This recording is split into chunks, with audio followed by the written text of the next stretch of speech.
Hello everyone, a very good evening to you all. कैसे हैं आप लोग?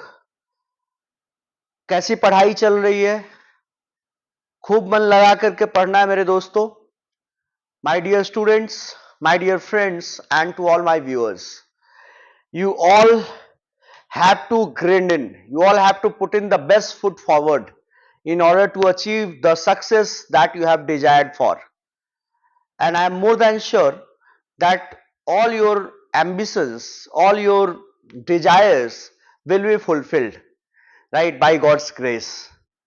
Guys, today I have taken up few questions from constitutional law. The first question is before you. That is Professor K.C. Veer. Professor K.C. Veer said that the Constitution of India is, options are weak federation, non-federal, strong federal and quasi-federal. इन चारों में से कौन सा सही option है? Weak federation, non federal, strong federation और quasi federal. Professor KC Wheare ने क्वाजाई फेडरल बोला इंडियन कॉन्स्टिट्यूशन को कि ये क्वाजाई फेडरल है। क्यों क्वाजाई फेडरल है? देखिए, इंडिया में कहा जाता है कि फेडरल स्ट्रक्चर है, there is a division of powers, separation of powers between centre on one hand and state on the other hand. लेकिन यहां पर केसी वीर ने क्वाजाई फेडरल बोला। क्वाजाई फेडरल का बेसिकली मीनिंग यह है कि जहां जहां पर स्टेट का रोल है वहां वहां पर सेंटर भी बहुत सारे जगहों पर उसको ओवरराइड कर जाता है, प्रिवेल कर जाता है।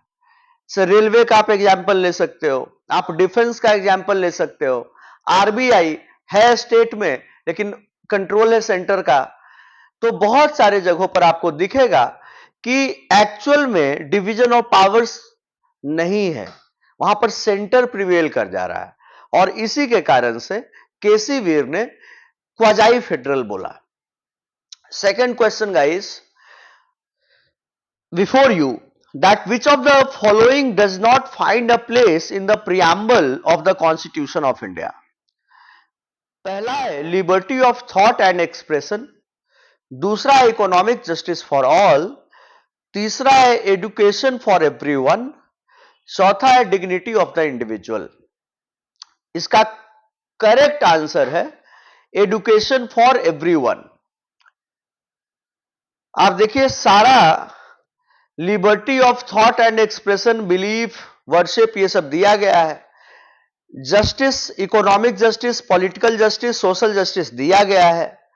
Assuring the dignity of the individual दिया गया है, लेकिन एजुकेशन फॉर एवरीवन नहीं दिया गया है, प्रियम्बल में नहीं है, राइट? तो this will be the correct answer. The next question for you today is that in which of the following judgments of the Supreme Court of India triple talaq was declared unconstitutional?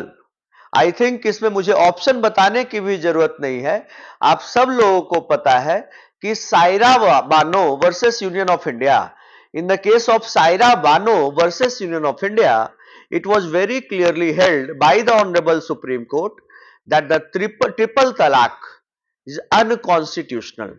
बहुत बार लोग इसमें confuse होते हैं, शाह बानो वाले में टिक कर देते हैं प्रीलिम्स में। याद रखिएगा, Shah Bano versus union of India deals with maintenance and maintenance is given under section 125 of CRPC 1973। कोई कंफ्यूजन नहीं रखना है। सायरा बानो का जो केस है वो तलाक में, ट्रिपल तलाक में बोला गया, ट्रिपल तलाक अनकॉन्स्टिट्यूशनल में बोला गया सायरा बानो के केस में, दैट ट्रिपल तलाक इज अनकॉन्स्टिट्यूशनल। शाह बानो के केस में, शाह बानो के केस में मेंटेनेंस को लेकर के बोला गया है, जो सेक्शन 125 सीआरपीसी में दिया गया है। नाम सिमिलर है, इस कारण से कंफ्यूज होते हैं लोग। उसमें शाह बानो है और ट्रिपल तलाक में सायरा बानो है, right? I hope that it's clear now.